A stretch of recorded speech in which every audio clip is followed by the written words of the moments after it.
પાટણની કે જ્યાં જીવલેણ હુમલાના આરોપીને પોલીસે પકડી પાડ્યો છે। પોલીસ સકંજામાં આરોપી આવ્યો।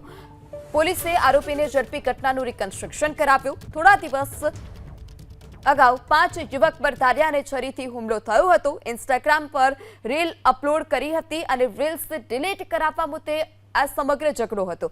સમાધાનને બહાને બોલાવી 5 શખ્સ પર 6 વ્યક્તિઓએ હુમલો કર્યાની ઘટના સામે આવી।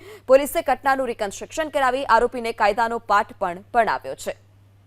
પોલીસે આરોપીને ઝડપી ઘટનાનું રિકન્સ્ટ્રક્શન કરાવ્યું। થોડા દિવસ અગાઉ 5 યુવક પર ધારિયા અને છરીથી હુમલો થયો હતો। ઇન્સ્ટાગ્રામ પર રીલ અપલોડ કરી હતી અને રીલ્સ ડિલીટ કરાવવા મુદ્દે આ સમગ્ર ઝઘડો હતો।